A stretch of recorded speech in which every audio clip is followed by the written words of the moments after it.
Chandra institute के YouTube channel पर मैं आशीष सिंह आप सभी का स्वागत करता हूं दोस्त। और चलिए आज से स्टार्ट होता है महाआगाज आपके सीटेट का और लेकर के चलेंगे आज से उन महत्वपूर्ण शानदार प्रश्नों की ओर जो आपके सीटेट की उन बारीक कमियों को, आपके सीटेट में उन बारीक समस्याओं को आपके सामने लेकर के आएगी, जिसको आप कुछ दिनों के बाद हंसते मुस्कुराते चुटकियों में हल करते आगे चले जाएंगे। दोस्तों आप सभी लोगों को वेरी वेरी गुड इवनिंग, आप सभी लोगों को शुभ संध्या। चलिए स्टार्ट करते हैं आज का ये सेशन। और ये आज का सेशन बहुत मजेदार होने वाला है। आज आपको मैं ऐसे ट्रिक्स बताऊंगा। प्रश्न पढ़िए और ऑप्शन को काटना सीखिए। जहां पे एक से अधिक ऑप्शन ऐसा लग रहा हो ना, जैसे होली में होता है कि सबके चेहरे रंगे हुए, सब एक ही जैसे दिख रहे हैं, सबके मुख पे कालिख लगी हो और सब एक ही जैसे दिखते हैं। बताऊंगा कि कैसे आप कान पकड़ करके उसको अलग कर दीजिए। बहुत कुछ आज मजेदार होने वाला है। चलिए आज के सेशन की शुरुआत करते हैं। चलिए एक बार सभी लोग कमेंट कर दें। बिल्कुल बिल्कुल। और देखिए, हाँ, लगभग 2-2.5 महीने से ये आपका पहला सेशन होगा। एक बार शेयर आप सभी लोगों को करना पड़ेगा। एक बार सभी लोग शेयर कर देंगे, बाकी चलिए बिल्कुल बिल्कुल, चलिए बिल्कुल बिल्कुल। तो चलिए स्टार्ट करते हैं आज का ये सेशन और लेते हैं प्रश्न नंबर 1। देखिएगा प्रश्न नंबर 1 क्या कह रहा है। कह रहा है कक्षा 3 के विद्यार्थियों को भोजन का पाठ पढ़ाते समय अंजलि भोजन से संबंधित आदतों में सांस्कृतिक क्षेत्रीय विविधता पर विशेष ध्यान देना चाहती है। कह रहे नीचे दिए गए अधिगम अवसरों में किसके द्वारा विद्यार्थियों को वांछित जानकारी दी जा सकती है। अब आपको यह बात ध्यान देना है, देखिए आपको फोकस कहां करना है कि आपको यह ध्यान देना है सांस्कृतिक एवं क्षेत्रीय विविधता। क्या? सांस्कृतिक एवं क्षेत्रीय विविधता, ये आपको माइंड में रख करके तब आगे की ओर बढ़ना। तो देखिए क्या कह रहा है। कह रहा है कि विभिन्न क्षेत्रों संस्कृतियों में भोजन को दर्शाने वाले चार्ट का उपयोग और उसकी व्याख्या करना। बी ऑप्शन क्या कह रहा है कि विभिन्न क्षेत्रों संस्कृतियों के विद्यार्थियों से उनके घरों में खाए जाने वाले भोजन मंगा करके प्रदर्शित करना और सहपाठियों से सूचनाओं का आदान प्रदान करना। सी कह रहा है कि पाठ्य पुस्तक में विभिन्न प्रकार के भोजन के विषय में दी गई जानकारी की विस्तृत व्याख्या करना। और डी कह रहा है कि किसी बाहरी भोजन बनाने वाली व्यावसायिक एजेंसी को आग्रह करके विभिन्न क्षेत्रों और संस्कृतियों के भोजन का प्रदर्शन कराना। चलिए कमेंट करेंगे। देखिए आपको यह प्रश्न आपका बना हुआ है किससे। चलिए फास्ट कमेंट करेंगे। यह प्रश्न बना है शिक्षण सहायक सामग्री से। ध्यान दीजिएगा, यह प्रश्न कहां से बना है? शिक्षण सहायक सामग्री से बना है। और आपको इस पूरे 4 के चारों ऑप्शन में केवल दिमाग में यह रखना है कि कौन सी शिक्षण सहायक सामग्री बच्चे को सबसे ज्यादा क्रियाशील कर सकती है, कौन सी शिक्षण सहायक सामग्री बच्चे को सबसे ज्यादा प्रभावित कर सकती है। चलिए कमेंट करेंगे, फास्ट कमेंट करेंगे कि निम्नलिखित में से कौन सा सबसे ज्यादा प्रभावित करने वाला हो सकता है। चलिए बिल्कुल। और मैक्सिमम के कमेंट आने शुरू हो गए हैं। वांछित का मतलब होता है सही। आप जिस भी स्थान विशेष पे हैं वहां के नियमों, मान्यताओं, प्रथाओं, परंपराओं के अनुसार अगर आप व्यवहार कर रहे हैं तो आपका व्यवहार वांछित है। और अगर आप वहां के प्रथाओं, परंपराओं, नियमों के अनुसार व्यवहार नहीं कर रहे हैं तो आपका व्यवहार वांछित नहीं कहा जाएगा। चलिए कमेंट करिए, फास्ट कमेंट करिए। चलिए मैक्सिमम के आंसर आने लगे, मैक्सिमम के आंसर आने लगे। चलिए क्या बात है, मैक्सिमम के जवाब आने लगे। बिल्कुल। चलिए बिल्कुल मैक्सिमम के जवाब आने चाहिए, मैक्सिमम के। चलिए हम इसको एक एक को एक्सप्लेन करते हैं, एक एक चीजों को हम बिल्कुल आसान भाषा में बता रहे हैं। देखिए अब अंतिम लड़ाई है। अंतिम का मतलब डेट सामने क्लियर है। अब आपको यह नहीं कि प्रश्न नया है कि प्रश्न पुराना है। कला सीखिए, ऑप्शन को काटने की कला सीखिए, कैसे चीजें आपके लिए आसान होंगी। आइए हमने कहा कि सांस्कृतिक क्षेत्रीय विविधता, आपको सांस्कृतिक और क्षेत्रीय विविधता, सांस्कृतिक का मतलब होता है रहन सहन खान पान, और क्षेत्रीय मतलब होता है जो बालक के पास पड़ोस परिवेश का हो। बात समझ रहे हो? सांस्कृतिक का मतलब होता है हमारी संस्कृति, मतलब हमारा रहन सहन, हमारा पहनावा, हमारा खान पान, ये सारी चीजें। और क्षेत्रीय का मतलब होता है हमारे पास पड़ोस परिवेश का। अब देखिए, मतलब वह शिक्षण सहायक सामग्री सबसे ज्यादा प्रभावशाली होगी जो बच्चे में को सबसे ज्यादा क्रियाशील भी करती हो और उसके साथ साथ वह बच्चे के सबसे निकटतम परिवेश से जुड़ी हो। डी की तरफ से चलते हैं। किसी बाहरी भोजन बनाने वाली व्यावसायिक एजेंसी को आग्रह करके विभिन्न क्षेत्रों के सांस्कृतिक भोजन का प्रदर्शन कराना। अब आप जरा ये सोचिए कि वह बाहरी भोजन बनाने वाली व्यावसायिक एजेंसी होगी तो क्या ये बच्चे के क्षेत्रीय, मतलब बच्चे की क्षेत्रीय विविधता से क्या वो बहुत ज्यादा परिचित होगी क्या? तो आपका जवाब होगा नहीं। और जैसे ही आपने कहा नहीं, हमने काट दिया आपका क्या? हमने काट दिया आपका ऑप्शन नंबर डी। क्लियर हुआ? हमने ऑप्शन नंबर डी को काट दिया। कह पाठ्य पुस्तक में विभिन्न प्रकार के भोजन के विषय में दी गई जानकारी की ओर विस्तृत व्याख्या करना। सी में कौन सी शिक्षण सहायक सामग्री है? पाठ्य पुस्तक है एक प्रकार की कौन सी शिक्षण सहायक सामग्री? दृश्य। चलिए देखिए, हम आपको दिखाते हैं। यह परिवेश से नहीं जुड़ा था इसलिए अपने आप कट गया। कह रहा, देखिए ए क्या कह रहा, विभिन्न क्षेत्रों के संस्कृतियों को भोजन के दर्शाने वाले चार्ट का उपयोग करना।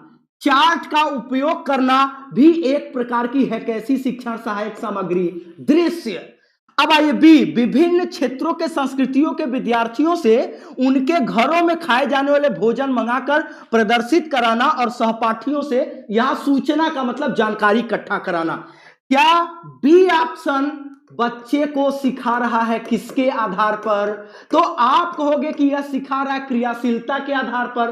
और अगर कहा जाए शिक्षण सहायक सामग्री तो क्या इसमें श्रव्य दृश्य शिक्षण सहायक सामग्री का प्रयोग हो रहा है, हाँ या ना? तो आपका जवाब होगा हाँ, इज द राइट आंसर। हम करेंगे ऑप्शन नंबर बी। जल्दीबाजी में आंसर नहीं चाहिए मुझे, आपको अब बारीक पॉइंट समझिए। मैंने ट्रिक क्या लिया, प्रश्न से ही पूरे ऑप्शन को मैंने काउंटर कर दिया। ये अगर सोच होगी तो 75-80 नंबर का जो शिक्षण आता है चुटकी में आप काटते चले जाओगे। एक बार कमेंट करिएगा, सारे लोग जितने लोग लाइव हैं एक बार कमेंट करिएगा कि क्या एक्सप्लेनेशन इसी तरीके का होना चाहिए। एक्सप्लेनेशन इसी तरीके का होना चाहिए। आपको पहले कॉन्सेप्ट एकदम दिमाग में बैठता चला जाए। एक बार सभी लोग कमेंट करिए, तब तक हम आते हैं नेक्स्ट प्रश्न की ओर। चलिए, कह रहा है कि पर्यावरण के पाठ्यचर्या में शामिल होना चाहिए निम्नलिखित में से क्या? चलिए, बिल्कुल बिल्कुल मैक्सिमम कमेंट कर रहे हैं, मैक्सिमम कमेंट कर रहे हैं।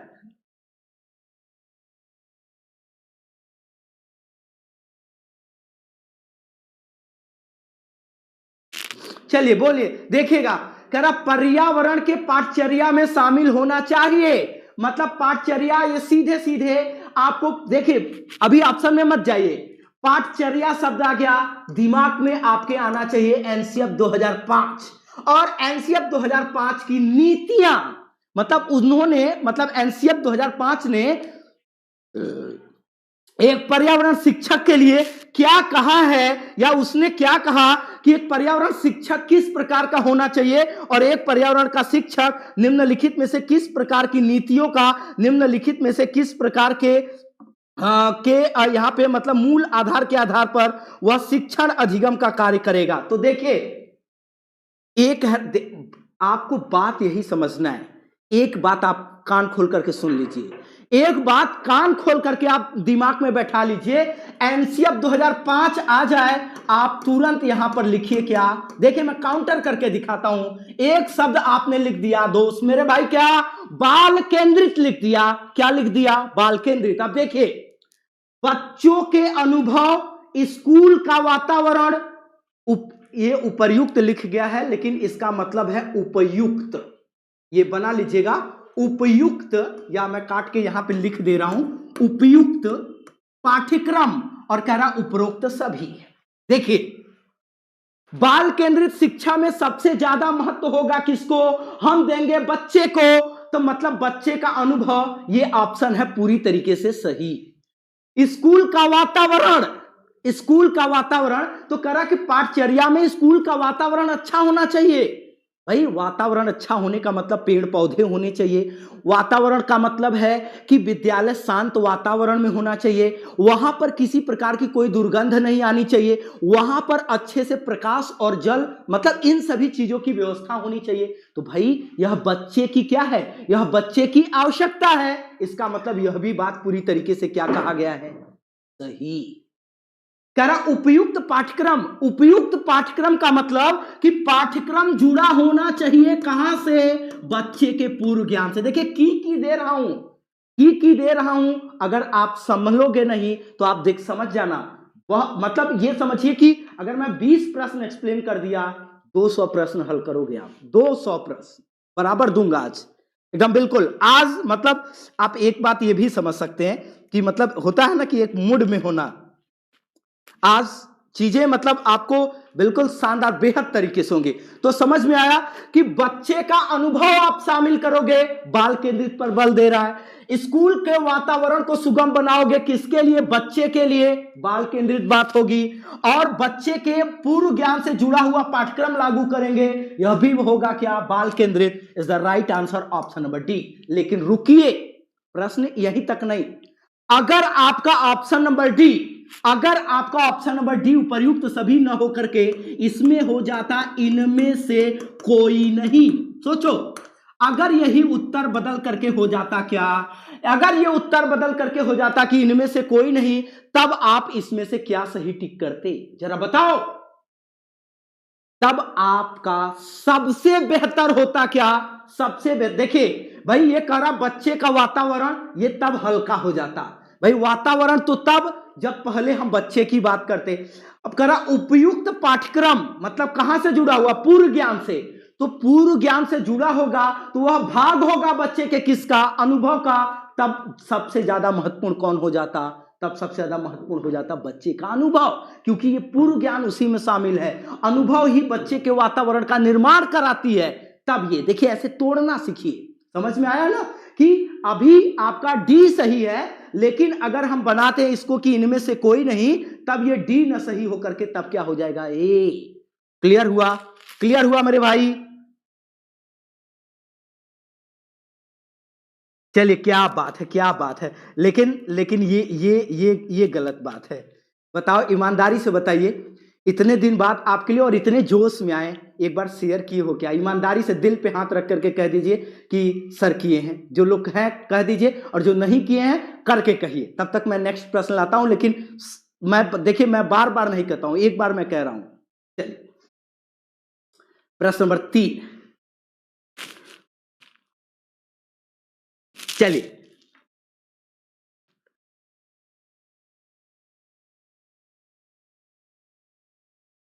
चलिए बिल्कुल बिल्कुल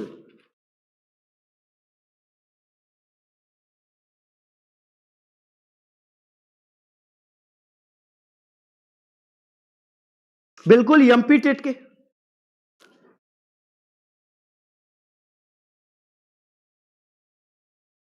चलिए भाई देखिए आज का ये है, आज बिल्कुल शानदार। अब ये रोज क्लास रहेगी, मतलब अब क्लास में आपको कोई कमी नहीं होगी, अब रोज मिलेगी। चलिए पर्यावरण अध्ययन में शैक्षिक भ्रमण का मुख्य उद्देश्य क्या है, बच्चों की ऊर्जा को विकसित करना, छात्रों के लिए अच्छा अनुभव, सामाजिकरण को बढ़ावा देना, और ऑप्शन नंबर डी कह रहा है कि टीम भावना बढ़ाना या टीम भावना का विकास करना।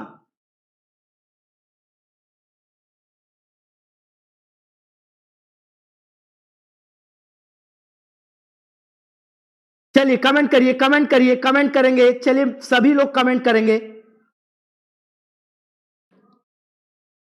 चलिए बिल्कुल बिल्कुल सभी लोग कमेंट करेंगे, कमेंट करेंगे।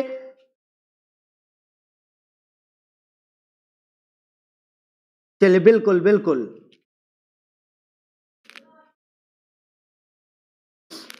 चलिए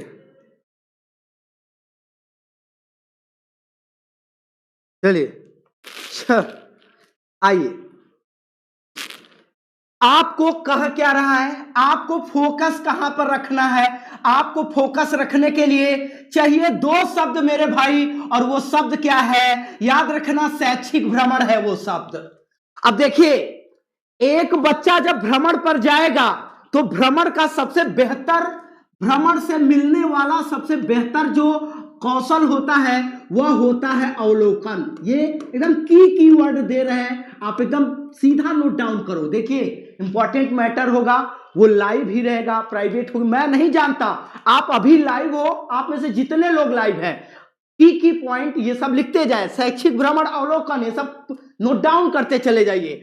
शैक्षिक भ्रमण दिख जाए तो आप वहां पर फोकस करोगे, किस पर, ऑप्शन में ढूंढने का प्रयास करोगे अवलोकन। और अवलोकन, अवलोकन का मतलब होता है कि उद्देश्य के साथ देखना, किसी चीज को हम किसी निश्चित लक्ष्य के साथ देखें। जैसे हम कहीं पर बाहर की ओर देख रहे हैं, जैसे आप गए मेडिकल, आपको दवा लेना है, अब मार्केट से जब आप गुजरेंगे, रास्ते में जितने मेडिकल थे उस पर आपका ध्यान निश्चित तौर पर जाएगा, वही आपका देखना बदल करके क्या हो गया, अवलोकन। अगर हम आपसे पूछे कि पास के चौराहे पर ऑटो खड़ी थी, उसका ड्राइवर किस रंग का कपड़ा पहना था, आप नहीं बता पाओगे, लेकिन मैं कहूं कि मेडिकल पर खुला था कि बंद था, आप तुरंत बताओगे, क्योंकि उद्देश्य के साथ गए थे, लक्ष्य के साथ गए थे। तो हमारे देखने में जब उद्देश्य जुड़ता है, लक्ष्य जुड़ता है, तो हमारा बदल जाता है किसमें, तो बताओगे कि वो बदल जाता है अवलोकन में। और जब हम अवलोकन करते हैं, पास पड़ोस की जानकारी इकट्ठा करते हैं, तो इससे हमें हमारे परिवेश का मिलता है मेरे भाई क्या, तो आप बताओगे कि इससे हमें हमारे परिवेश से मिलता है अनुभव। आइए ढूंढ लीजिए। बच्चों की ऊर्जा को विकसित करना, ठीक है, छात्रों के लिए अच्छा अनुभव, सामाजिकरण को बढ़ावा देना, टीम भावना को बढ़ाना। देखिए, इसमें दो तीन बातें हो गई। एक शिक्षक बालकों का शिक्षण अधिगम कार्य करते समय गतिविधियां संचालित कराता है, बच्चों को क्रियाशील करके शिक्षण का कार्य करता है। मतलब दो वर्ड, एक मिनट, मैं कुछ चीजें की देना चाहता हूं आपको। आ जाए प्रश्न में क्या, गतिविधियां, आ जाए शब्द आप में क्या, क्रियात्मक, तब आपका ऑप्शन होता क्या, ऑप्शन होता ए। तब होता ऑप्शन नंबर ए, जब यह कहता कि पर्यावरण अध्ययन में एक शिक्षक गतिविधियों के आधार पर सिखा रहा है, पर्यावरण अध्ययन में एक शिक्षक बच्चों को क्रियाशील करके क्रियात्मक ढंग से सिखा रहा है, ऑप्शन नंबर ए आप आंख मूंद करके लगाते। समझ रहे हो मैं क्या कह रहा हूं, की है, पकड़िए और नोट डाउन करते रहिए। आगे देखो, एक बात कि एक शिक्षक समूह में सिखा रहा है, समूह में सिखा रहा है, उनको समूह विभाजन कर रहा है, समूह विभाजित कर रहा है, टीम की भावना से पढ़ा रहा है, वर्ग में पढ़ा रहा है, वर्ग विभाजित कर रहा है, या अगर वो ये कहे, मतलब ये तीन चार वर्ड, शिक्षक बालकों का वर्ग विभाजित कर रहा है, शिक्षक बालकों का समूह विभाजित कर रहा है, शिक्षक बालकों को टीम के आधार पर पढ़ा रहा है, ये दो के दोनों ऑप्शन उसी दौरान आपके क्या हो जाते, सही। दोनों ऑप्शन तब सही होते, मतलब ए वाला तब होता जब ये वाला होता, और सी और डी तब होता जब आपका यहां पर लिखा होता प्रश्न में क्या, ये। अब देखिए, मैंने आपको दिखाया कि शैक्षिक भ्रमण से बालक करता हुआ पाया जाएगा अवलोकन, और अवलोकन से उसको होता है अपने परिवेश का अनुभव, छात्रों के लिए एक अच्छा अनुभव। Is the right answer option number B, is the right answer option number B. बोलो, क्लियर हुआ?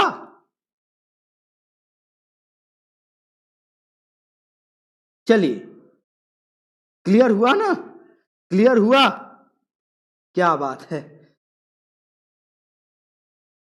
क्या बात है, क्या बात है, बिल्कुल बिल्कुल। चलिए आगे की ओर बढ़ा जाए, आगे की ओर बढ़ा जाए। आइए प्रश्न नंबर 4, प्रश्न नंबर 4।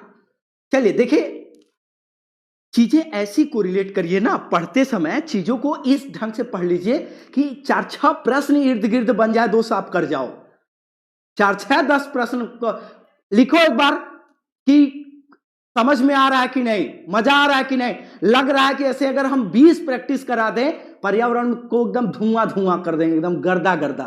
लिखिए सभी लोग एक बार, लिखिए सभी लोग एक बार, लिखिए।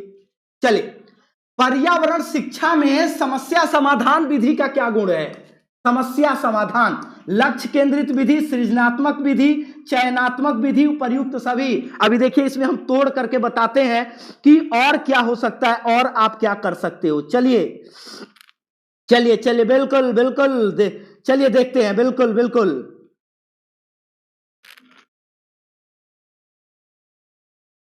चलिए बिल्कुल बिल्कुल आगे की ओर बढ़ते हैं और देखते हैं। चलिए बिल्कुल, देखिए भाई, एकदम ऐसा पढ़िए कि बोरिंग ना लगे, ऐसा पढ़िए जो आप में मतलब लगे ना कि हंसते हंसते सीख गए। यही तो है बाल केंद्रित शिक्षा। देखिए आपको करना क्या है, समस्या समाधान। और समस्या समाधान में सबसे पहले आप ध्यान दीजिएगा कि समस्या समाधान में बच्चे का शामिल होता है क्या, आप बताओगे चिंतन। बच्चा चिंतन करता है और जब अपना कोई भी प्रस्तुत करता है उत्तर, तो वह उत्तर के रूप में देता है आपके सामने अपना क्या, तर्क। बच्चा आपके सामने देता है क्या, वह आपके सामने देता है यहां पर तर्क देता है। अब आप सोचो जरा कि समस्या समाधान विधि से गुण निकालना है तो बच्चे के चिंतन वाला पक्ष देखना पड़ेगा, ऑप्शन देखना पड़ेगा जो तर्क से जुड़ा हो। एक लक्ष्य केंद्रित, भाई निश्चित लक्ष्य पर तो तभी आप ध्यान देंगे ना जब आपके अंदर चिंतन करने की क्षमता होगी, तर्क करने की। एक पागल है, उससे को कोई आप जैसे लक्ष्य निर्धारित कर दीजिए। जैसे एक व्यक्ति के अंदर समझ की कमी है, वो चिंतन नहीं कर सकता, तर्क नहीं कर सकता, और आप उससे कहो कि जाओ मेडिकल कॉम्बी फ्लाम लेकर के चले आओ, जाओ बाजार में, ये मत कहिए बाजार में, अरे मेडिकल पर। देखिए उदाहरण से दिखा रहे हैं, एक व्यक्ति जिसके अंदर समझ की कमी है, आपने उसे कहा जाओ बाजार से कॉम्बी फ्लाम लेकर के चले आओ। अगर उसके अंदर चिंतन नहीं है, उसके अंदर तर्क करने की क्षमता नहीं है, वो नहीं समझ पाएगा कि किस दुकान पर कॉम्बी फ्लाम मिलता होगा। वह जाएगा किराने के दुकान पर भी पूछेगा, वो जाएगा तो पान की भी दुकान पर पूछेगा। इसका मतलब लक्ष्य केंद्रित चिंतन का मतलब लक्ष्य केंद्रित कार्य करने के लिए चिंतन। भाई कॉम्बी फ्लाम पूछा, ये काहे काम में आता है, कहा कि ये तो बुखार की दवा है। अच्छा दवा है तो इसका मतलब ये मेडिकल पर मिलेगा, ये क्या है, ये चिंतन है, ये क्या है, तर्क है। इसका मतलब ये हमारा क्या है, सही है। सृजनात्मक विधि, सृजनात्मकता किसे कहते हैं, क्रिएटिविटी। आप किसी बच्चे को आप किसी बच्चे को ये कहे कि जाओ और मुझे बुखार है, बुखार की दवा लेते आओ, और सुबह से मैं मतलब मुझे बहुत तेज बुखार है, सुबह से मैं कुछ खाया नहीं हूं और मुझे तेज कपकपी के साथ बुखार है, जाओ मेरे लिए दवा लेकर के आओ। जिसके अंदर तर्क की कमी होगी, जिसके अंदर चिंतन की कमी होगी, वो गया दवा लेकर के चला आया। लेकिन वही एक सृजनशील बालक था जिसके अंदर तर्क की क्षमता थी, जिसके अंदर विशेष चिंतन करने की क्षमता थी, वो गया तो साथ में एक बिस्किट भी लेकर के आया कि खाली पेट दवा खा लेंगे तो ये और नुकसान कर जाएगा। ये हो गया उस बच्चे की क्या, सृजनात्मकता। क्लियर हुआ।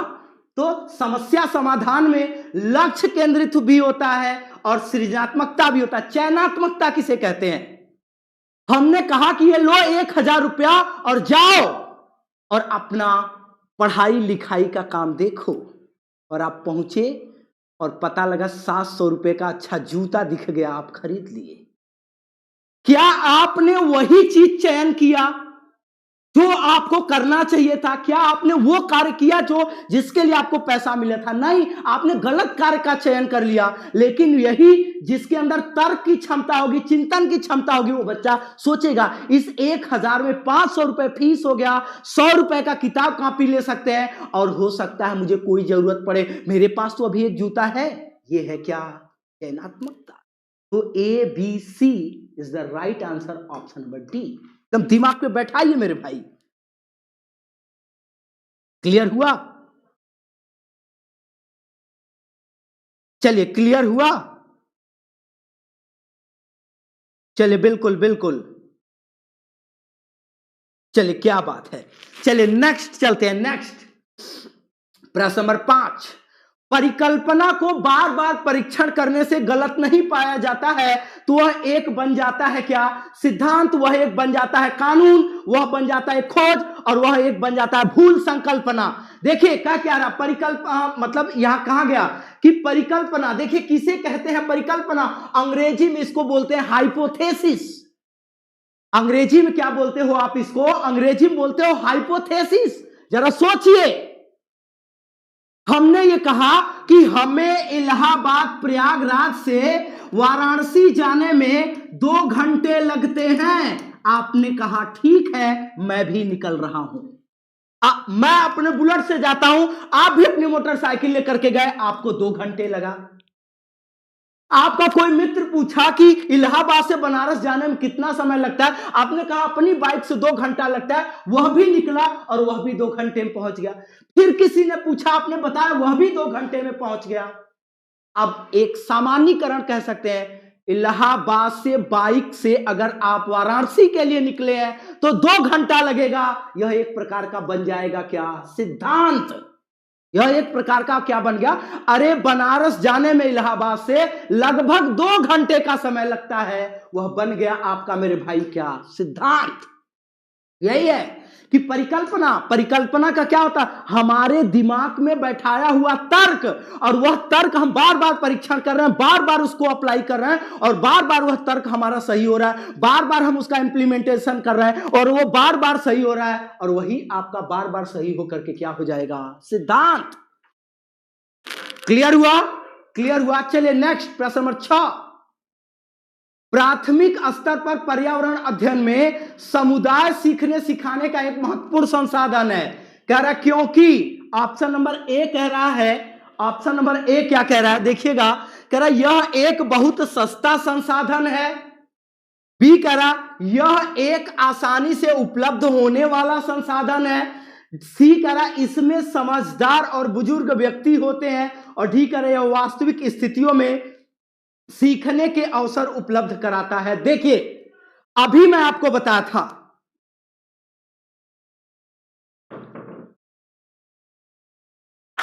अभी मैं आपको एक बात बताया था कि जब आ जाए समुदाय सीखना, समूह सीखना, वर्ग सीखना, तो आप जरा ठहरना, आप जरा ठहरना और यह बात ध्यान देना, आप जरा ठहरना और यह बात ध्यान देना कि अगर यह कह रहा है कि समुदाय, एनसीएफ 2005, तुरंत दिमाग में बैठाना, एनसीएफ 2005 के अनुसार पर्यावरण शिक्षण का उद्देश्य क्या है, और तुरंत आप लिखना कि बालक के स्कूली जीवन को, बालक के स्कूली जीवन को, बालक के स्कूली जीवन को कहां से? बाह्य वातावरण, बालक के स्कूली जीवन को बाह्य वातावरण से जोड़ना, बस कुछ नहीं। भाई बाह्य वातावरण कहेंगे किसको? भाई बच्चा अपनी आपकी कक्षा में अपने परिवार, पास पड़ोस, खेल के मैदान, समुदाय, समाज का ज्ञान लेकर के आए, और वही बच्चे का है क्या? बाह्य वातावरण। आप कक्षा में जो कुछ पढ़ाइए, बच्चे के परिवार, पास पड़ोस, समुदाय से जोड़ करके पढ़ाइए, और यही कह रहा है कि यह ऐसा क्यों? तो देखिए कह रहे यह एक बहुत सस्ता संसाधन है। यह सस्ता संसाधन नहीं है, बल्कि यह बच्चे के जुड़ा हुआ है कहां से? तो आप याद रखना कि आपको समुदाय जुड़ा होना चाहिए पूर्व ज्ञान से। क्या पूर्व ज्ञान का सस्ता या महंगा संसाधन से कोई लेना देना है? का जवाब होगा नहीं, आपका जवाब होगा नहीं, और नहीं तो आप दोगे काट। यह एक आसानी से उपलब्ध होने वाला संसाधन है। इसका आसानी से उपलब्ध होना, इसका कठिनाई से उपलब्ध होना, क्या बच्चे के पूर्व ज्ञान का कोई संबंध होता है क्या? जवाब कहोगे कि नहीं, काटिए। इसमें समझदार और बुजुर्ग व्यक्ति होते हैं, मतलब इसमें समझदार और बुजुर्ग व्यक्ति होते हैं, केवल इससे सीखेगा। कक्षा में शिक्षक क्या अनपढ़ आता है क्या? क्या कक्षा में शिक्षक बुद्धू बकलोल होता है क्या? क्या इसके अलावा अन्य जगहों पर मिलने वाले व्यक्ति केवल समझदार इसी में होते हैं क्या? ये तो बिल्कुल तर्क नहीं कुतर्क कर रहा है। काटिए तुरंत ऑप्शन नंबर सी। कह रहा वास्तविक स्थितियों में सीखने के अवसर उपलब्ध कराता है। वास्तविक स्थिति क्या? बच्चा आपकी कक्षा में जो पूर्व ज्ञान लेकर के आया है वह परिवार, पास पड़ोस, खेल के मैदान, समुदाय, समाज का ही तो लाया है ना। तो अगर वो लाया है तो क्या यह बच्चे का पूर्व ज्ञान है कि नहीं है? आप कहोगे कि हाँ है। इसका मतलब समुदाय सीखना बच्चे के पूर्व ज्ञान से जुड़ा है और यह पूर्व ज्ञान बच्चे को क्या करता है? बच्चे को वास्तविक स्थितियों में सीखने का अवसर उपलब्ध कराता है। इसका मतलब इसका राइट आंसर क्या होगा? राइट आंसर आपका होगा ऑप्शन नंबर डी। क्लियर हुआ? राइट आंसर क्या होगा? राइट आंसर होगा आपका ऑप्शन नंबर डी। चलिए, क्या बात है, क्या बात है। अच्छा, लेकिन एक बात और, लिखा करो सही आंसर, कमेंट किया करो। बी सी डी याद करके करोगे क्या? ये सब लिख दिया करो। वास्तविक स्थितियों में सीखने के अवसर उपलब्ध कराना, मुंह से रिकॉर्ड करके ही भेज दिया करो। ये सब कोई नहीं, लिखा करो। आप स्मार्ट तैयारी करो। और प्रश्न नंबर 7, पर्यावरण अध्ययन की कक्षा में विद्यार्थियों में खेल से संबंधित दक्षता का विकास करने हेतु एक शिक्षक निम्नलिखित में से किसका चुनाव करेगा? चलिए देखिए, कीवर्ड पकड़िए। कीवर्ड विद्यार्थियों में किससे? खोज से संबंधित दक्षता। ये देखिए, खोज, एक्सप्लोर, खोज से संबंधित दक्षता का विकास करना चाहता है। कह रहा क्या? किसका चुनाव करेगा? पाठ्य वस्तु को निर्धारित समय में पूरा करेगा, ऐसी पाठ्य पुस्तक जिसे अधिकांश विद्यार्थी पसंद करें, ऐसी पाठ्य वस्तु जो विद्यार्थियों के लिए महत्वपूर्ण हो, ऐसी पाठ्य वस्तु जो विद्यार्थियों के दैनिक जीवन की समस्या से जुड़ी हुई हो। देखिए देखिए, मैंने एक कीवर्ड दिया आपको, इसके पहले मैंने एक कीवर्ड दिया था और वह कीवर्ड है आपका क्या? दोस्त याद रखना, वह कीवर्ड है आपका पूर्व ज्ञान। बस पर्यावरण शिक्षण की नीति से अभी मैं सभी, चाहे ऑनलाइन हो चाहे ऑफलाइन हो, सभी जगह मैं ये प्रश्न का एकदम सीधा एनसीएफ 2005 के अनुसार पर्यावरण शिक्षण की नीति में पढ़ाऊं, एकदम धड़ाक से आप उत्तर बताओगे। चलिए एक बार सभी लोग कमेंट कर दीजिए, एक बार सभी लोग कमेंट कर दीजिए, एक बार सभी लोग कमेंट कर दीजिए, एक बार सभी लोग कमेंट कर दीजिए। जितने लोग लाइव हैं सभी लोग इसका कमेंट कर दीजिए, प्रश्न नंबर 7 का। फिर हम काउंटर कर रहे हैं। 7 का कमेंट करिए, मैं आपका काउंटर करता हूं कि देखिए कैसे, क्या सही है और क्या गलत है। लेकिन नहीं, एक बात की लेकर के मुझे निराशा है। स्क्रीन पर अभी केवल 3800 4000 हो। क्या ये मेरा जोश आपके 4000 के बराबर है क्या? अगर 4000 अगर शेयर कर दो तो ये 12000 हो जाएगा। अगर केवल तीन लोग, अगर आप, भाई मैं अच्छा आपको समझा सकता हूं कि आप 3 लोगों को शेयर करके बुला सकते हैं क्या? पता नहीं। चलिए ठीक है, आज देखते हैं कि हम अपनी क्षमता पे ज्यादा सबल होते हैं या आप अपनी क्षमता पे। देखते हैं कौन किसके लिए कितना मेहनत कर सकता है। मैं आपके लिए ज्यादा कर सकता हूं या आप मेरे लिए कर सकते हो। चलिए देखते हैं। आइए, पर्यावरण अध्ययन की कक्षा में विद्यार्थियों में खोज से संबंधित दक्षताओं का विकास करने के लिए एक शिक्षक किसका चुनाव करेगा? आपको कीवर्ड रखना पूर्व ज्ञान, पाठ्य वस्तु को निर्धारित समय में पूरा करना। आप ये सोचो कि आप जिसको पढ़ाने जा रहे हो कक्षा 1 से 5 की है। अरे अपना सिलेबस 3 महीने की जगह 1.5 महीने में खत्म कर दोगे। इसकी मानसिक क्षमता भी परिपक्वता तक नहीं पहुंची है। बच्चा मशीन है क्या कि जितना चाहो पेन ड्राइव लगा करके डेटा कॉपी करते चले जाओ? नहीं भाई, हमें बाल केंद्रित से पढ़ाना है। हमें निर्धारित समय से, मतलब हम क्यों पाठ्य वस्तु पूरा कर दे रहे हैं, पता लगा हमारी कक्षा का बच्चा समझ ही नहीं रहा है। क्या मतलब निकलेगा? कोई मतलब नहीं निकलेगा। नहीं होगा ऑप्शन नंबर 1। ऐसी पाठ्य वस्तु जिसे अधिकांश विद्यार्थी पसंद करें।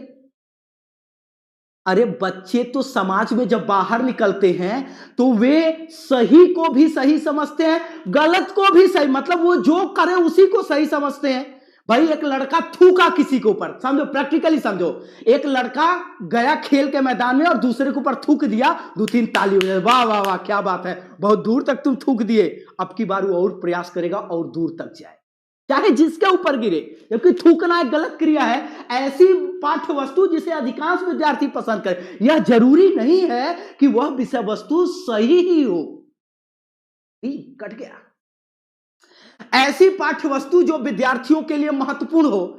ठीक है, आप प्रारंभिक स्तर की कक्षा में बच्चों के लिए इंपॉर्टेंट पढ़ा सकते हैं, ये सपोर्ट करता है कि हो सकता है, लेकिन इससे भी व्यवहारिक है क्या, ये हम जानने का प्रयास करेंगे। कह रहा ऐसी पाठ्य वस्तु जो विद्यार्थियों के दैनिक जीवन से जुड़ी हुई समस्या है। अब आप ये बताओ कि बच्चों के लिए जो महत्वपूर्ण है, क्या वो सभी चीजों का बच्चा पूर्व ज्ञान रखता है, या वो दिन प्रतिदिन का जो अनुभव करता है उसका पूर्व ज्ञान होता है? तो आपका होगा भाई दिन प्रतिदिन का अनुभव। ये लाइन का निष्कर्ष क्या निकल रहा है? तो इस लाइन का निष्कर्ष है कि दिन प्रतिदिन का अनुभव, दिन प्रतिदिन का अनुभव। तो जब दिन प्रतिदिन का अनुभव यहां जुड़ा है तो इसकी अपेक्षा कमजोर हो गया सी, और आपका राइट आंसर हो गया क्या? Option number D. बताओ सही है कि नहीं?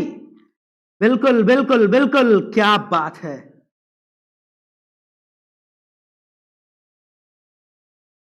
बिल्कुल, बस 1 सेकेंड, पसीना हो गया, बस 1 मिनट रुकेंगे बस।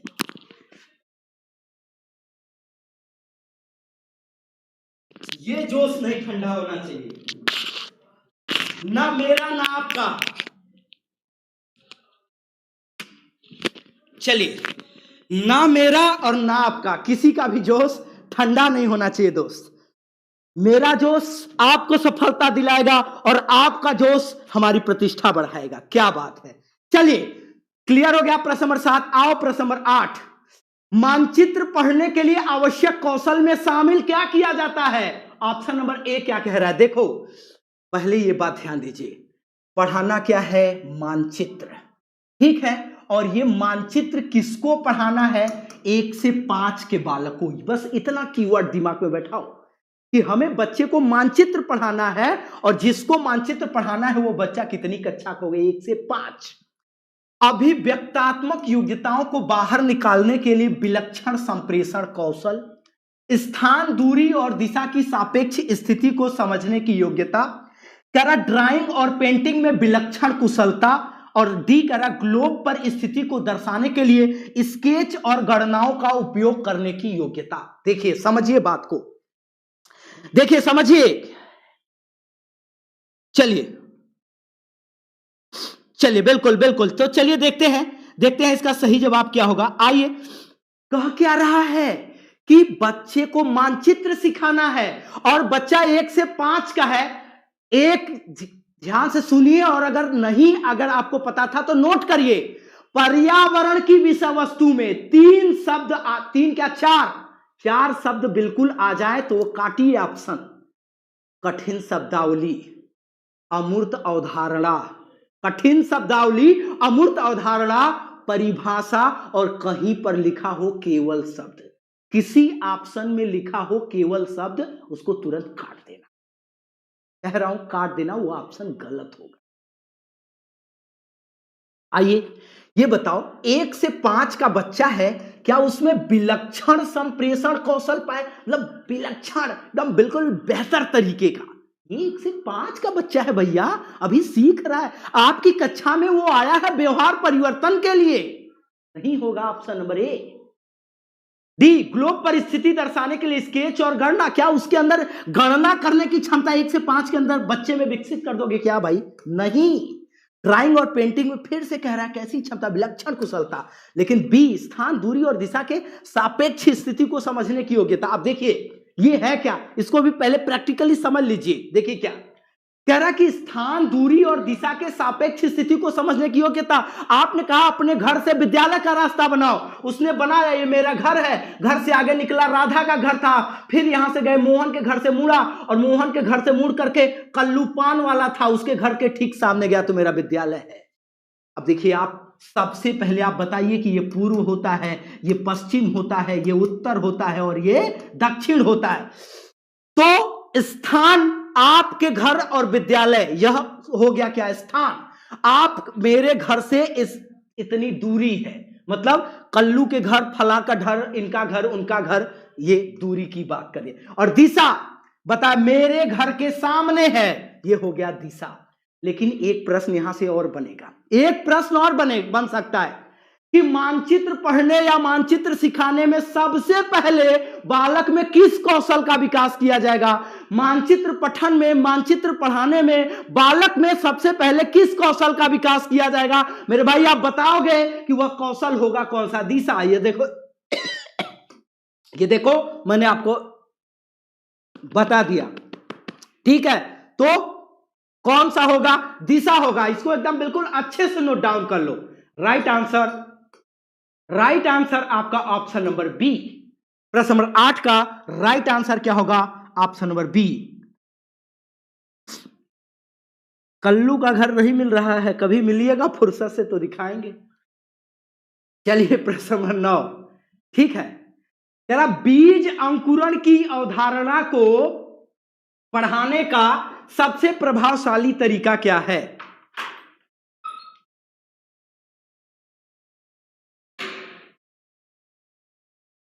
चलिए,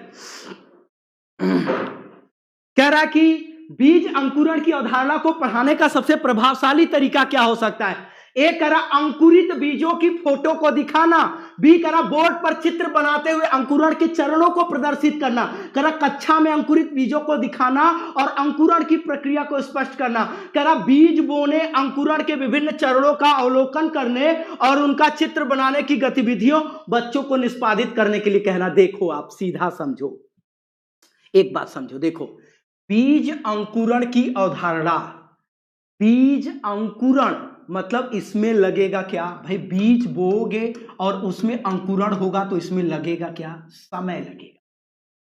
यह क्रिया बच्चे के कमरे में आप नहीं कर सकते, बल्कि यह पास पड़ोस परिवेश में होगा। सीटेट में कोई भी सकारात्मक ऑप्शन हो और मतलब निगेटिव ना हो और उसमें अवलोकन आ जाए, उसमें आ जाए बच्चे को गतिविधि आधारित सिखाएं। क्या दूसरा ऑप्शन कभी पढ़ना चाहिए क्या?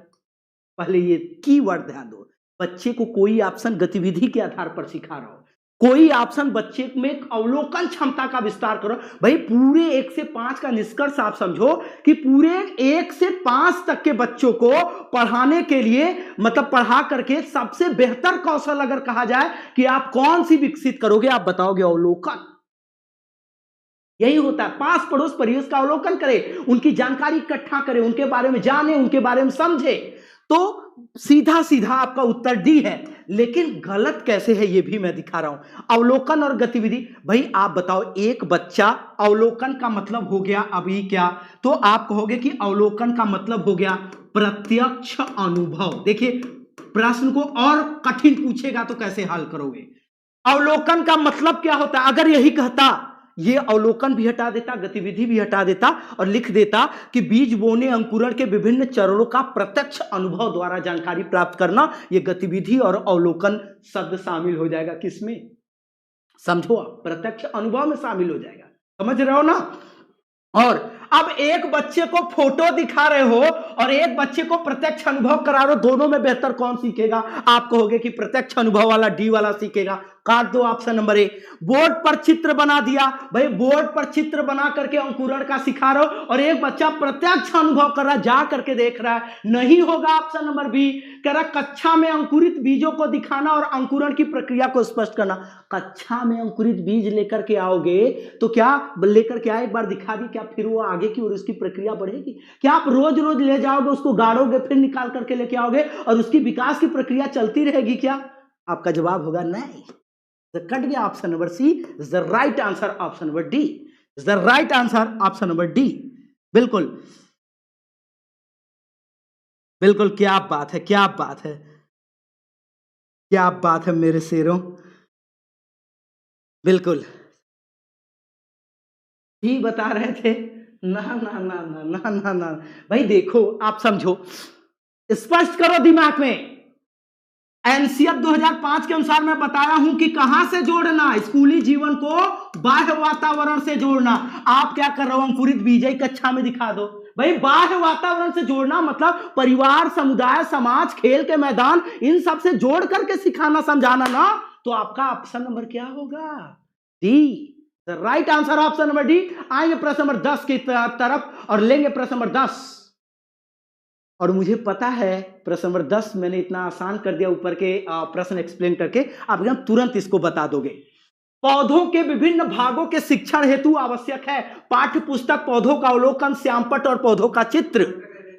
पाठ्य पुस्तक एक प्रकार की है कैसी सामग्री? आप बताओगे दृश्य सामग्री। पौधों का अवलोकन कैसा है? तो आप बताओगे कि यह है प्रत्यक्ष अनुभव। क्या है मेरे भाई? आप बताओगे कि यह है एक प्रकार का प्रत्यक्ष अनुभव। और अगर हम कहें श्यामपट्ट, तो श्यामपट्ट एक प्रकार की है कैसी सामग्री? दृश्य। और पौधों का चित्र भी है एक प्रकार की कैसी सामग्री? आप बोलोगे दृश्य। बताओ कौन सा सही है कौन सा गलत है? लिखिए सारे लोग, लगभग 5000 पहुंचने वाले हो, सभी लोग लिखो क्या सही है क्या गलत है। फास्ट कमेंट करेंगे, फास्ट कमेंट करेंगे मेरे भाई, फास्ट कमेंट, बिल्कुल बिल्कुल एकदम स्पीड से कमेंट आना चाहिए, ये कोई लापरवाही नहीं। मतलब कमेंट ऐसे आए कि मुझे देखने के लिए मेहनत करना पड़े, मुझे पढ़ाने के लिए मेहनत, मुझे देखने के लिए आप इतना तेज करो। सभी लोग लिखो, सभी लोग लिखो एकदम बिल्कुल बिल्कुल। क्या बात है, क्या बात है मेरे शेरों, मानना पड़ेगा।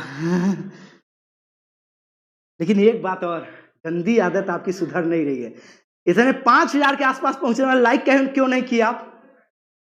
मतलब मैं ठंडी में स्वेटर निकाल करके फेंक दिया और एक लाइक तक नहीं कर पा रहे हो, लानत है आपके ऊपर या मैं अपने ऊपर, मैं क्या बताऊं मैं। कोई बात नहीं, नहीं अच्छा लगे मत लाइक करना, पढ़ो आप। नहीं अच्छा लगे मत लाइक करो, आप पढ़ो अच्छे से बस। नहीं अच्छा लगे मत लाइक करो, आप पढ़ो अच्छे से बस, ठीक है? चलो कोई बात नहीं, चलिए चलिए आगे की ओर बढ़े, आगे की ओर बढ़े, चलो आगे की ओर बढ़ते हैं। तो देखिए मैक्सिमम का जवाब आया पौधों का अवलोकन। पौधों का अवलोकन क्यों? क्योंकि देखिए भाई दृश्य, भाई आप ऐसा समझो, जब हम प्रत्यक्ष अनुभव करते हैं तो हमारी अधिकतम ज्ञानेंद्रियां क्रियाशील होती हैं। जब दृश्य होती है तो केवल क्रियाशील होती है कौन सी? आंख। कौन सी होती है? तो आप बोलोगे आंख। तो इज द राइट आंसर। भाई प्रत्यक्ष अनुभव, देखा, अनुभव किया, दिमाग में बैठ गया, is the right answer option number B, is the right answer option number B. चलिए आइए नेक्स्ट, प्रश्न नंबर 11। प्रश्न नंबर 11 क्या कह रहा है? कह रहा है दोपहर का भोजन अवकाश के बाद पर्यावरण अध्ययन पढ़ाते समय ये पाते हैं कि बच्चे पाठ में रुचि नहीं ले रहे हैं, ऐसी स्थिति में आप क्या करोगे? ए कह रहा है कि बच्चों को बाहर मैदान में खेलने के लिए ले जाएंगे, बच्चों से कहेंगे कि वे डेस्क पर सिर रख करके आराम करें। कह रहा पाठ को रोचक बनाने के लिए बहुआयामी बुद्धि पर आधारित दृश्य सब सामग्री का प्रयोग करेंगे, और कह रहा कि डी कह रहा प्रकरण को बदल देंगे।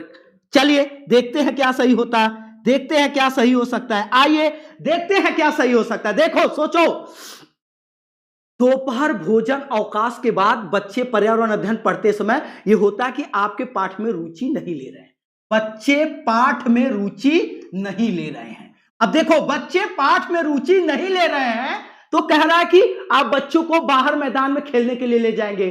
बच्चे होते हैं शरारती। आप देखो ऐसे समझो, किसी को डांट दो, मार दो, थोड़ा सा खड़ूस व्यवहार कर दो, उसका बदला लेने के बारे में बच्चा सोचने लगता है। आपके आने से पहले ब्लैक बोर्ड पर आपके लिए कौआ, कनवा, करियुआ ऐसा कुछ लिख देगा, विद्यालय के बाउंड्री पर उल्टा सीधा लिख देगा, विद्यालय के बाथरूम में के दीवार पर कुछ लिख देगा। ये बात ध्यान देना है, तो ये शरारती बच्चा है। बच्चों को बाहर मैदान में खेलने के लिए ले जाएंगे। अगर आप बच्चे, जैसे बच्चे पढ़ने मन नहीं ले रहा, आप बच्चे को खेलने के लिए बाहर मैदान में लेकर के गए, बच्चा आदत पा जाएगा, वो आएंगे, वो रुचि दिखाएगा ही नहीं कि ले चलिए खेलने के लिए। भाई पढ़ने में कहां मन लगता है बच्चों का? प्राथमिक स्तर पर बच्चों का पढ़ने में कहां मन लगता है? नहीं ले जाओगे नहीं पढ़ेगा। तो क्या ऐसा करोगे क्या? मतलब हम स्कूल खोले हैं बच्चे को खेल खिलाने के लिए केवल? नहीं, बच्चों से कहेंगे डेस्क पर सिर रख करके आराम करें। जब डेस्क पर सिर रख करके आराम ही करना था तो क्या वो अपने घर बिस्तर पर नहीं सोता है क्या? क्या अपने घर वो सड़क पर सोता है क्या? क्या उसके घर सोने के लिए अच्छी व्यवस्था नहीं है क्या? नहीं होगा ऑप्शन नंबर बी, नहीं होगा ऑप्शन नंबर बी। कह रहा है कि पाठ को रोचक बनाने के लिए बहुआयामी, बहुआयामी का मतलब जैसे हम श्रव्य दृश्य सामग्रियां प्रयोग करेंगे, कहानी सुना देंगे, बच्चे को छोटी फिल्म दिखा देंगे जो उसके डॉक्यूमेंट्री से संबंधित होगा, बच्चे को और रोचक बनाने के लिए इससे संबंधित जुड़ी चीजें करेंगे, ये बात कर रहा है। और कह रहा प्रकरण को बदल देंगे, प्रकरण को बदल देंगे। तो भाई जब इस पिछले प्रकरण में नहीं ले रहा था, कौन सी जरूरी है कि अगले में ले? लेकिन हम जो पढ़ा रहे हैं अगर उसी को रुचिकर बनाना तो कहानी का प्रयोग करिए और थोड़ा रुचिकर बनाइए। Is the right answer option number C होगा, डी नहीं होगा। इज द राइट आंसर प्रश्न नंबर 11 का सी। क्या बात है, क्लियर हुआ? क्लियर हुआ? चलिए बिल्कुल बिल्कुल क्लियर हुआ। आओ नेक्स्ट, नेक्स्ट आइए नेक्स्ट।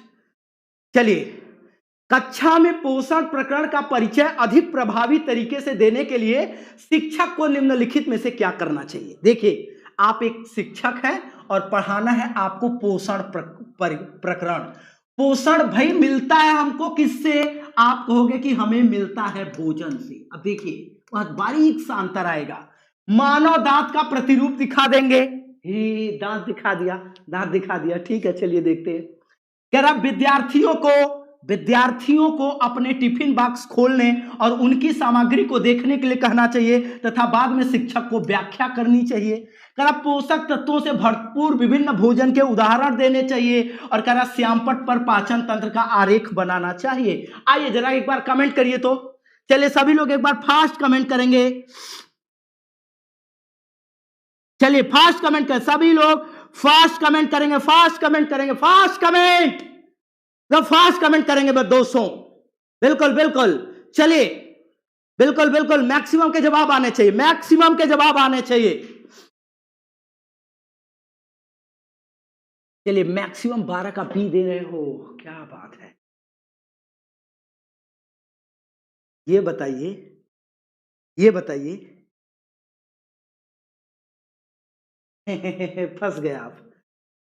एक शब्द लिखा है, क्या प्राथमिक स्तर पर इस शिक्षण विधि से व्याख्या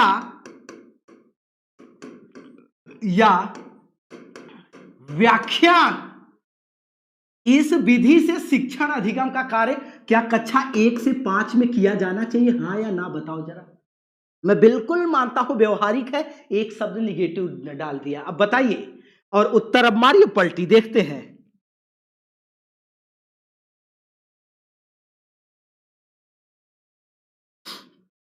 चलिए जरा कमेंट करिए तो, जरा आप कमेंट करिए, कमेंट करिए, बिल्कुल बिल्कुल कमेंट करिए। अच्छा पलटी मार गए आप जरा ये सोचो, मानव दांत का प्रारूप दिखाना, बिल्कुल हल्का एकदम डाल दिया है। विद्यार्थियों को अपने टिफिन बॉक्स खोलने और उसकी सामग्री को देखने के लिए कहना चाहिए, बाद में शिक्षक को व्याख्या। भाई आप बताओ, व्याख्यान विधि का प्रयोग कक्षा 1 से 5 में किया जाना चाहिए। सी कह रहा है भाई श्यामपट्ट पर पाचन तंत्र का आरेख, यह भी बच्चे की मानसिक क्षमता के प्रतिकूल है। पोषक तत्वों से भरपूर विभिन्न भोजन के उदाहरण देने चाहिए। अब जैसे आप ये बताओ, बच्चा खोला अपने घर का भोजन है, तो क्या अपने घर के भोजन को जानता नहीं होगा क्या? बच्चा पराठे को, बच्चा रोटी को जब वो अपने टिफिन में लाया है तो क्या वो जानता नहीं होगा? शिक्षक को चाहिए कि उदाहरण, उदाहरण मतलब बच्चे के परिवेश से जुड़ा हुआ उदाहरण देकर के उसे स्पष्ट करना चाहिए। इज द राइट आंसर आपका क्या होगा? Option number C. चलिए क्या बात है, एक झटका बहुत जरूरी था, सबको एक झटका बहुत जरूरी था। चलिए आगे के प्रश्न आप पढ़ते रहिए, तब से देखिए आरपी सर 2 शब्द आपसे कुछ कहना चाहते हैं। दोस्तों we can just go through this video and sir is doing his best. बहुत ही दमदार पढ़ा रहे हैं दोस्तों, and seeing all this your number is very less guys. आपकी संख्या दोस्तों बहुत कम है। Please go with your best number दोस्तों। मुझे ऐसा लगता है कि आपकी संख्या बहुत कम है दोस्तों। प्लीज संख्या को दोस्तों बढ़ाइए। Go with the maximum, share as much as you can, जितना भी ज्यादा शेयर कर सकते हैं। Please keep watching Chandra institute. और दोस्तों सर के और भी धुआंधार वीडियोस देखने के लिए दोस्तों लगे रहिए और प्लीज शेयर करिए दोस्तों, जितना भी शेयर कर सकते हैं। जिस सर के सम्मान में धुआंधार शेयर करिए दोस्तों, बहुत सोशल करिए टैलेंट का, but just keep on sharing. थोड़ा सा दोस्तों ये टॉनिक है, your going you know your increasing number boost the moral of a teacher. Teacher के दोस्तों मोरल को आपकी बढ़ती हुई संख्या बूस्ट कर देती है दोस्तों। बिल्कुल टाइम वेस्ट नहीं करूँगा, प्लीज एक बार जम के शेयर करिए। इसे अभी 6,500-7,000 पहुंचाइए दोस्तों। Thank you, thank you. चलिए कह रहा कक्षा के अनुभाग अ को पेट्रोलियम और ब को कोयले के भंडार में रिक्तीकरण प्रकरण पढ़ाने के लिए मल्टीमीडिया कैप्सूल। देखिए मल्टीमीडिया कैप्सूल क्या है पहले ये समझो, थोड़े से प्रश्न बड़े हैं। कह रहा मल्टीमीडिया कैप्सूल, मल्टीमीडिया कैप्सूल का मतलब दृश्य श्रव्य सामग्री का प्रयोग किया गया। कह रहा जबकि अनुभाग ब मतलब पाया गया ग्रीन बोर्ड पर आरेख बनाते हुए पढ़ा गया। बाद में यह पाया गया कि अनुभाग अ के विद्यार्थियों ने एक बेहतर सीमा तक प्रकरण को समझ लिया। ऐसा होने के कारण क्या हो सकता है कह रहा ग्रीन बोर्ड अच्छी दृश्य सामग्री नहीं है। कह रहा बहुपागम दैनिक जीवन स्थितियों के अधिक नजदीक है। सी कह रहा मल्टीमीडिया सामग्रियों का प्रयोग अपेक्षाकृत अधिक मितव्ययी है।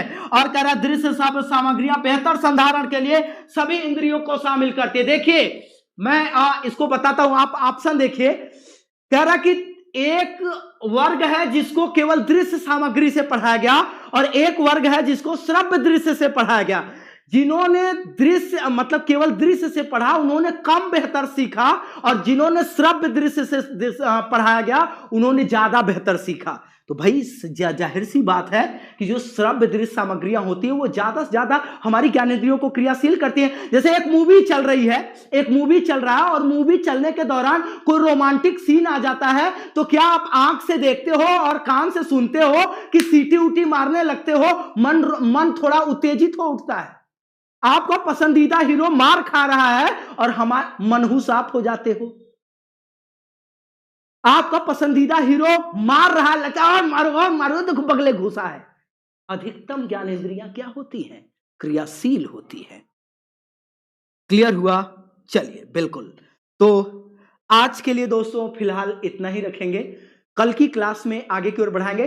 सभी लोग जितने लोग थे एक बार लाइक सभी लोग करेंगे, सभी लोग एक बार लाइक जरूर करेंगे और एक कमेंट मेरे लिए जरूर लिखेंगे। वीडियो समाप्त होने के बाद एक कमेंट मुझे आपसे निश्चित तौर पर चाहिए हमारी मेहनत के लिए। आज इस क्लास में इतना ही। Thank you.